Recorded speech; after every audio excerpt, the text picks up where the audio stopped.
On the edge of Columbus, Ohio, where the highways roared louder than hope and the streetlights flickered like broken promises, a boy named Jace Carter was born into nothing. His home was a rusted-out trailer, barely standing on a crumbling lot in a place most people sped past without a glance. Inside, the air always smelled of damp carpet and old cigarettes. His mother, Sierra, worked double shifts at a diner called Lucky's Grill. His father? Just a rumor wrapped in whiskey and lies. Jace learned early that life didn't hand out favors. In elementary school, his shoes were 2 sizes too small, the soles flapping like they were trying to escape. Other kids wore Nikes and brought iPads for show and tell. Jace brought silence. Teachers looked through him like glass. The world decided he was invisible. But he watched. He watched everything. He saw how the gas station owner, Mr. Patel, counted every penny and locked the lottery tickets in a glass case like treasure. He noticed how the neighborhood weed dealer never worked, but always had a new car. He studied how customers at Lucky's would leave behind loose change, and how his mom always pocketed it before her manager saw. By age 9, Jace began collecting aluminum cans. Not for school projects or to save the environment. No, he wanted cash. He dragged garbage bags filled with crushed soda cans 3 blocks to the recycling center and walked away with $5, maybe $8 on a good day. That was his first business. But even then, no one believed in him. "You'll end up like your mama," neighbors said. "Trailer trash breeds trailer trash. You act like you better than us." His uncle once spat, drunk and bitter, when Jace asked if he could borrow his old bike to make more recycling trips. By 12, Jace started flipping used electronics he found in trash bins or bought cheap at yard sales. He taught himself how to fix cracked iPhones with YouTube tutorials in the middle of the night, the soft glow of the screen lighting up the peeling ceiling above his mattress on the floor. His fingers became scarred, but precise. He made his first $100 from a girl at school who needed her screen fixed before prom. But then came the first betrayal. His best friend, Milo, thin, freckled, with a laugh like a cartoon character, stole $300 from Jace's stash hidden behind a loose floorboard in the trailer. Milo denied it, swore on his dead dog's grave. But Jace found the bills folded in Milo's backpack, still reeking of the cologne Jace always used to cover the smell of the trailer. That was the day Jace stopped trusting anyone. He didn't confront Milo. He didn't cry. He simply started carrying a notebook, small, black, worn at the edges. In it, he wrote down every name, every favor, every debt. A mental ledger of loyalty and betrayal. By 15, he was selling refurbished phones on Craigslist. Then Facebook Marketplace. Then eBay. He created an alias, Jake C., because Jace Carter still sounded too poor, too real. People trusted Jake. They didn't know he was still living in a trailer with no hot water. At 17, he started printing fake business cards that read, Carter Digital Solutions. Affordable tech premium service. It was a lie, but so was everything else around him. Jace was tired of being pitted, tired of being underestimated. So he built a new version of himself. One hustle, one betrayal, one broken phone screen at a time. The world hadn't given him a chance. So he decided to take it. By the time Jace Carter turned 18, he was making more money in a month than his mother had ever seen in a year. But he still lived in the same trailer, still walked past peeling paint and broken porch steps every morning. Because money wasn't the end goal. Revenge was. Not the loud kind. Not the movie scene kind where someone storms into a room and screams about payback. Jace's revenge was quieter, smarter. He wanted to own the places that used to ignore him. He wanted to buy the diner where his mother got screamed at for taking a break too long. He wanted to hire the bullies from his high school and make them beg for a job. And he wanted to look Milo in the eye and say, I always knew. Carter Digital Solutions grew. Jace didn't sleep more than 3 hours a night. During the day, he ran deliveries, handled repairs, posted listings, and answered fake business calls with a voice 2 octaves deeper than his own. At night, he taught himself graphic design and basic coding.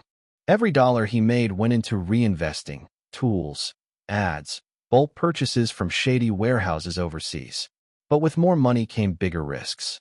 A slick-talking man named Vince, who ran a networking group downtown, offered Jace a partnership. Vince wore gold rings, drove a Tesla, and smelled like burnt sugar and desperation. I can scale you, kid, Vince said over burgers in a dark booth at Denny's. You got talent. Raw hustle.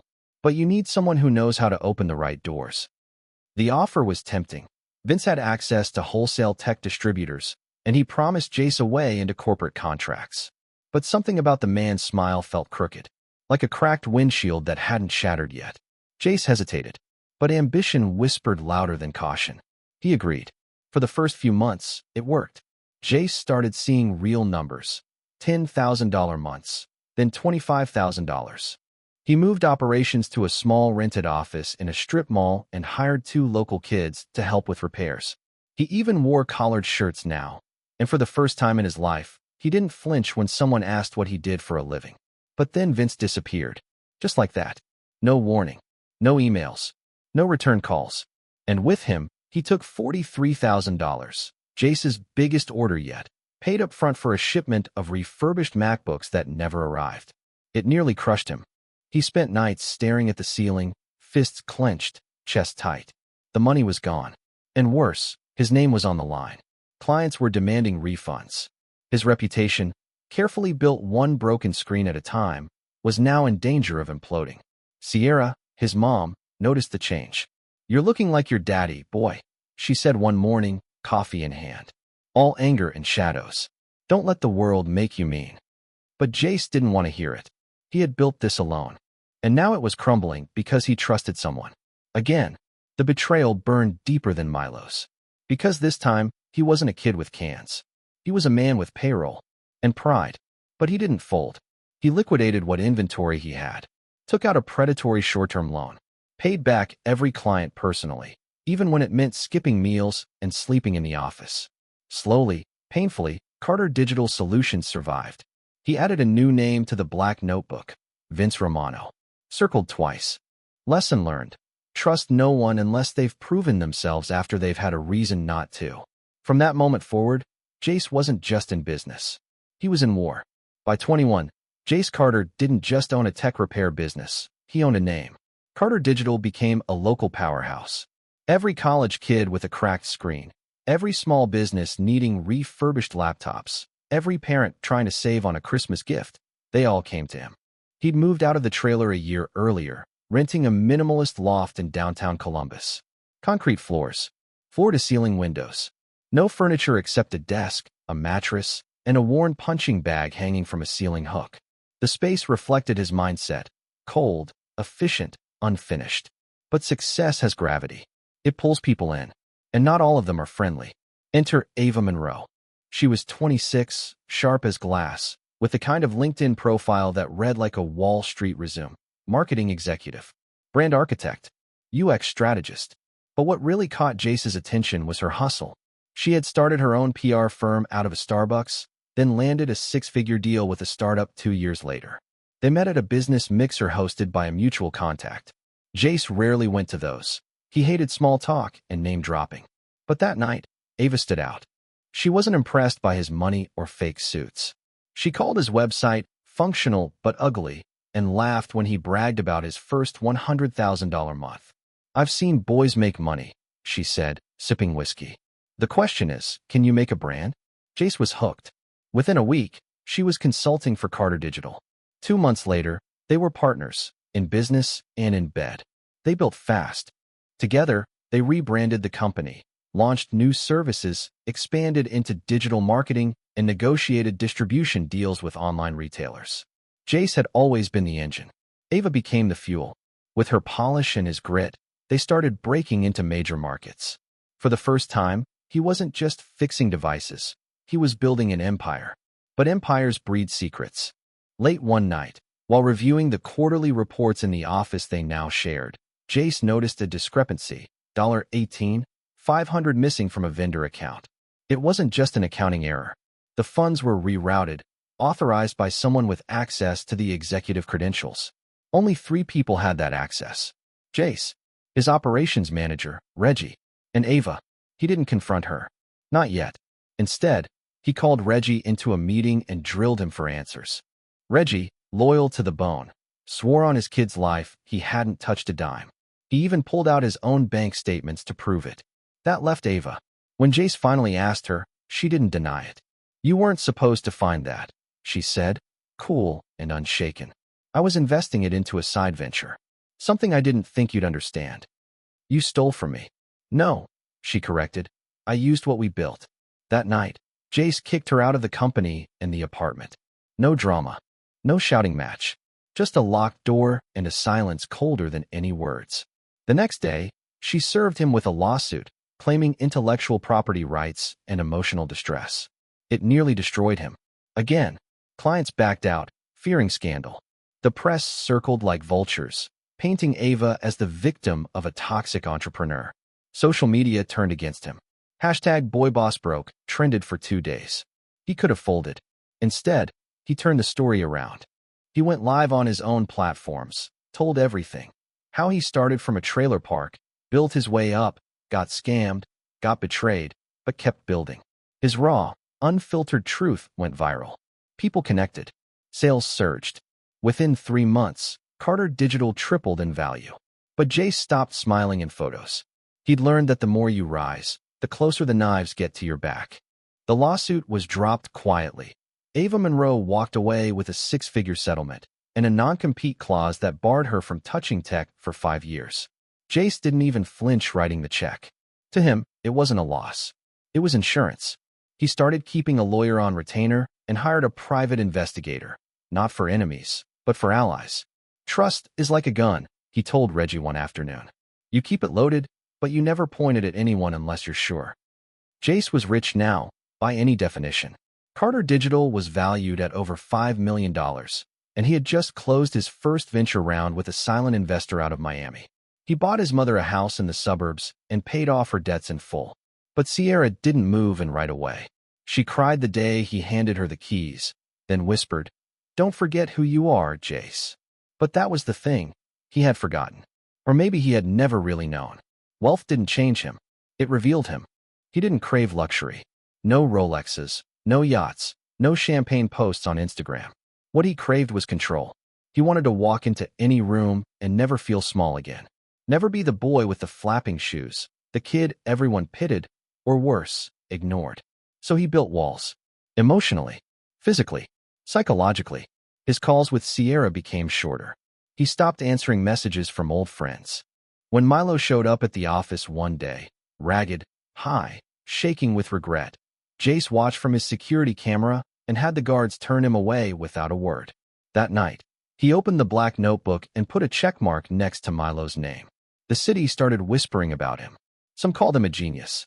Others said he was ruthless. One article referred to him as Silicon Alley's silent shark. He didn't care. He only cared about results.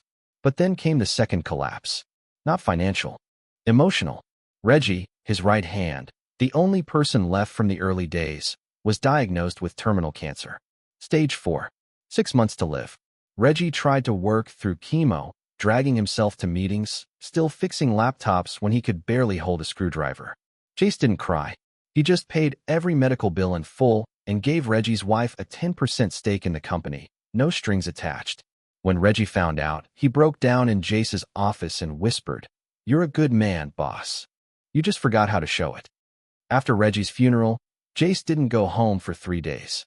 He drove aimlessly, sleeping in the back seat of his black Escalade, parking in empty lots, staring at gas station lights.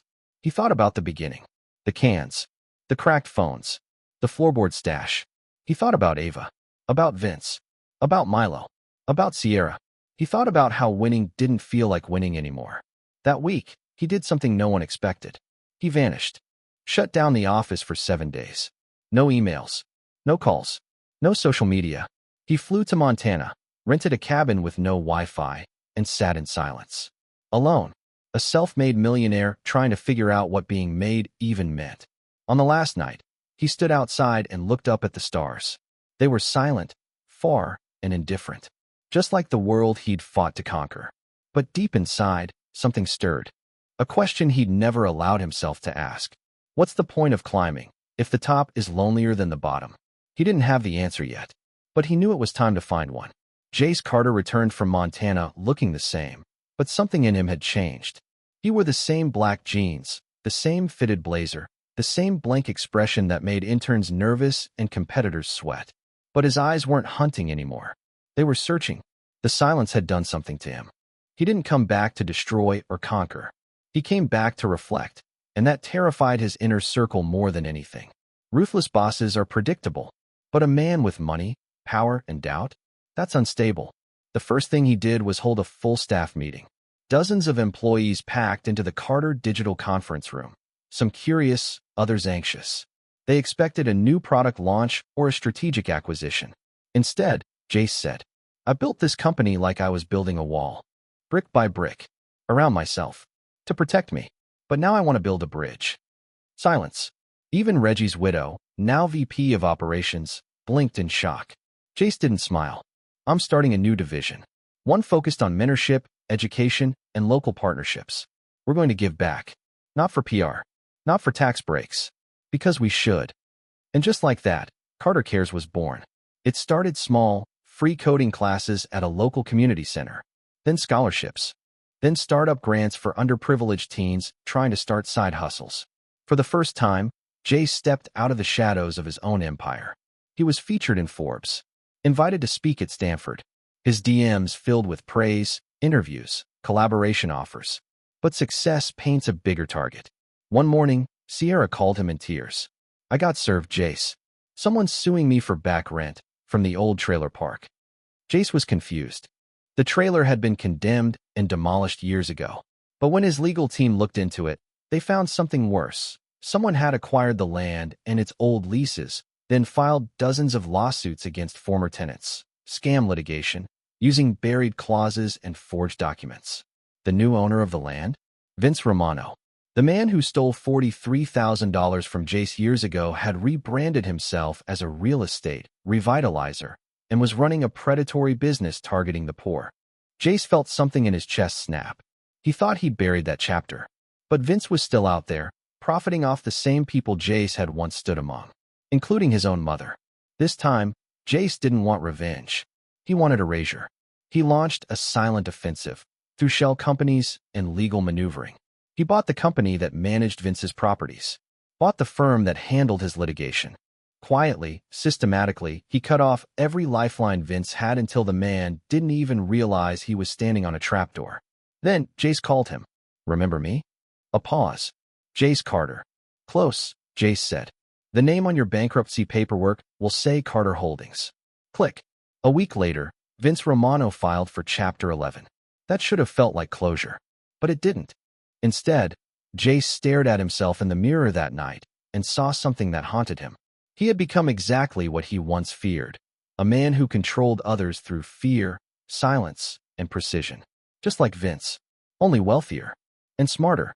The difference was paper thin, and that scared him more than any lawsuit ever could. Jace Carter had crushed Vince Romano without fanfare. His mother was finally free from trailer park debt. She thanked him with a homemade casserole and a quiet hug. No questions, just love. But peace didn't last. One evening, Jace received an unexpected email. "Hey Jace, you probably don't remember me. I'm clean now. Got a kid. Named him after you. Can we meet?" Milo.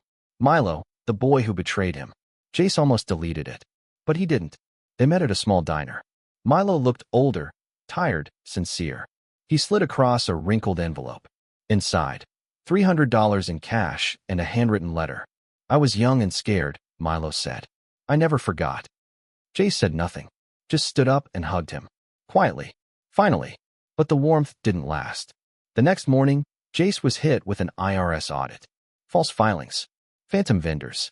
Someone had sabotaged Carter Digital from the inside. After days of investigation, the truth hit like a brick. Reggie's widow, the woman he'd trusted with a stake in the company, was behind it. She'd been siphoning money for months. When confronted, she stared him down. "Reggie gave you everything, and he died broke." She was arrested that night. And Jace, he just watched. More betrayal. Another name in the black notebook. And still, no peace. By the time Jace Carter turned 25, Carter Digital had offices in 3 states, partnerships with national retailers, and a valuation pushing $40 million. He had wealth, power, and a name that commanded respect. But he had no joy. He lived in a luxury penthouse with a skyline view of Columbus, but the place felt more like a museum than a home. Stainless steel, spotless glass, empty rooms. His fridge was always full, but he rarely ate. Security cameras watched every corner. Even the silence felt surveilled. That winter, he threw a party. The press called it the Tech Gala of the year. Celebrities came. Investors showed up. Photographers flashed. Champagne flowed. But Jace spent most of the night on the balcony, alone, watching the city below. When an old classmate from high school, now a local influencer, approached him and said, "You're living the dream, huh?" He only responded with a tired smile. Because no one saw the cost. No one saw the notebook full of names. No one saw the nights when he stared at old texts from Reggie, or the inbox full of cold pitches from people pretending to care. That week, he visited Sierra. She was cooking chili in her modest new kitchen, humming a country song. When he walked in, she just smiled and said, "You finally stopped running long enough to eat." They talked for hours, about life, about the past, about Milo, about Reggie. Then she said something he couldn't shake. "Money's a magnifier, baby. If you're empty, it makes you feel more empty. If you're full of fear, it makes the shadows longer. But if you've still got love in you, it can help grow it." That night, Jace opened a blank notebook. He didn't fill it with betrayals. He filled it with names of people he wanted to help. In the months that followed, Jace Carter quietly shifted everything. He stepped down as CEO of Carter Digital, promoting a young, loyal engineer named Malik, someone who reminded him of himself, back when hunger outweighed fear. The media called it shocking. Investors panicked. But Jace didn't care. He had bigger plans now. Using his wealth, he launched a new initiative called Backstart, a funding platform for forgotten kids from forgotten neighborhoods. No bureaucracy, no fancy pitch decks, just real money for real ideas. And it exploded. Within weeks, applications poured in. A barber trying to open his first shop. A teenage girl building a mobile app for tutoring. A single mom selling handmade candles. Jace met each one personally. He listened. He advised. And sometimes, he just handed over the money and walked away, no strings attached. The press didn't understand it. Why would a millionaire just give it all away? One journalist asked. Jace looked into the camera and answered, "Because I remember what it feels like to be unseen." But not everyone celebrated his transformation. Old enemies resurfaced. Ava Monroe among them, trying to discredit his platform, claiming it was a vanity project or a front for tax evasion. Rumors swirled. Anonymous threats arrived in his inbox. He ignored them all, because for the first time, Jace didn't care about protecting his name. He cared about protecting his purpose. Still, one night, as he left a community meeting in a rough part of Dayton, a rock shattered his car window. A boy in a hoodie ran off into the shadows. Jace didn't chase him. He didn't call the cops. He sat in the car and thought, "He's me. 15 years ago. Angry. Broke. Invisible." So he left a note on the windshield. "You don't need to steal. You just need to start. Come find me." The next morning, the boy showed up at the community center. Jace gave him a job. And the notebook, the new one, got a new name. But this time, it wasn't a name of betrayal. It was a name of hope. As Backstart grew, so did the movement behind it. News outlets began calling Jace Carter the silent philanthropist, and young entrepreneurs across the Midwest whispered his name like a myth. Some said he was a ghost who handed out checks. Others swore they saw him sweeping floors in donated co-working spaces. But Jace didn't care for praise. He just kept building. Until one day, the past knocked, twice. First, it was a letter. Handwritten. No return address. "I should have told you years ago. Your father's alive. He's in Cleveland. Terminal. Asked for you. Sierra." Jace read the note 5 times. Then crumpled it. He hadn't spoken or thought about the man in 2 decades. All he remembered was the shouting, the slammed doors, the smell of whiskey, and the sound of silence when he disappeared. But something pulled him.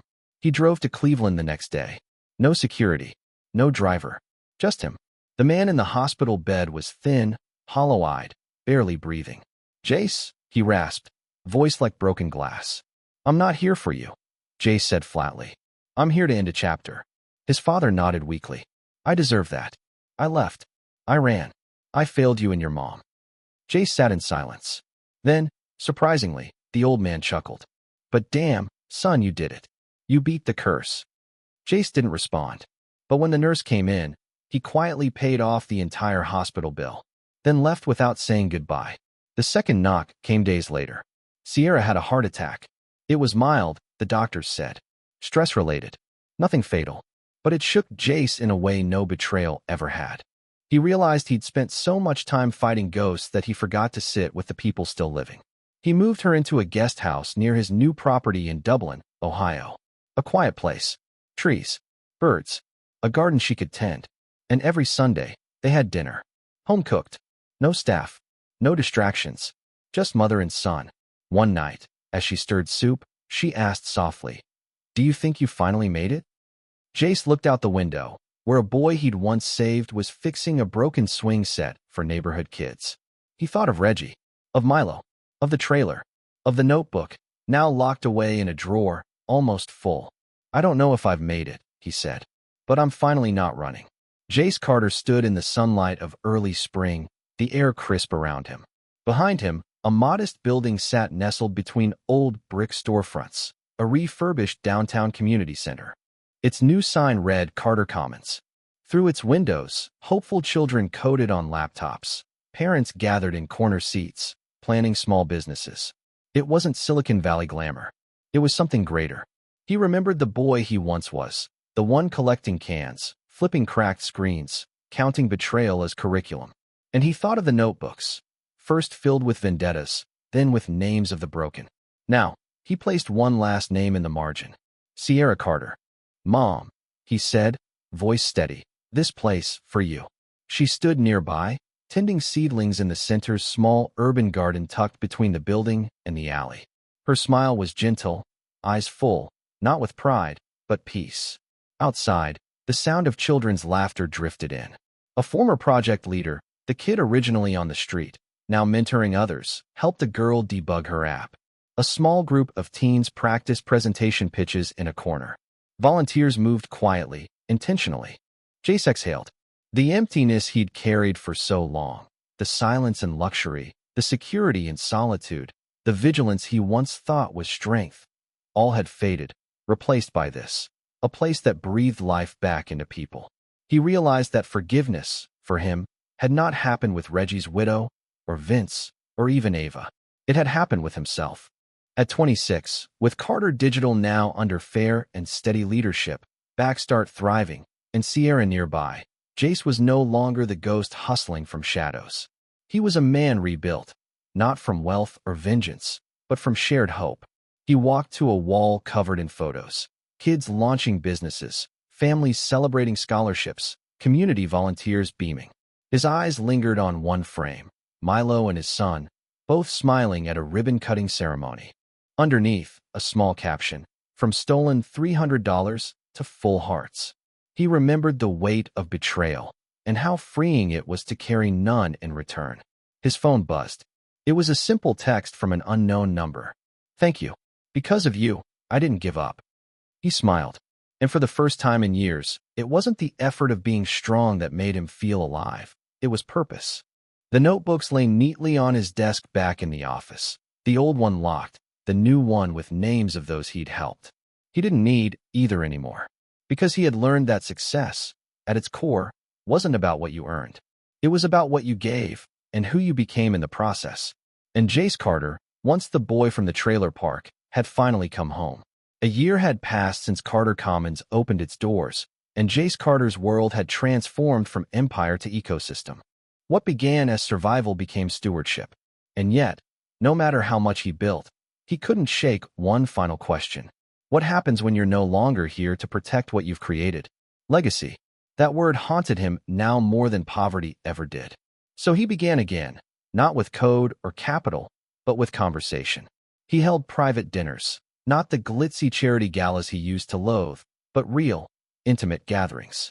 Young entrepreneurs, single parents, former felons trying to rebuild, all invited to his home, one table, one story at a time. He no longer offered handouts. He offered ownership. Every month, he gave away equity in his venture portfolio, small, structured shares with mentorship attached. He called it Roots. Not a charity, a transfer of power. Some in the business world scoffed. Socialist, they called him. Unstable. Reckless. But the people he gave it to? They called him something else. Real. And then, something unexpected happened. A major media network approached him with a documentary deal. His rise from poverty to power. The betrayals. The The black notebook. The billion-dollar choices. Jace declined the first offer. And the second. But the third one came with a twist. They didn't want him to tell his story. They wanted the others to tell it. Milo. Sierra. Malik. The kid who threw the rock at his window. Even Reggie's widow, now released, working in a rehabilitation tech program started by one of Jace's mints. He agreed. And when the documentary aired, Ashes to Assets, it swept across America like wildfire. Not because it was flashy, but because it was true. People saw the pain, the mistakes, the silence behind success. And they saw something else, too. That redemption isn't a finish line. It's a road we build beneath our feet. Every time we choose to turn pain into purpose. On the final day of filming, Jace stood at the edge of a new development site just outside Dayton. A tech education campus, entirely nonprofit. He wore no suit. No cameras followed him. Just him, a blueprint, and a hard hat.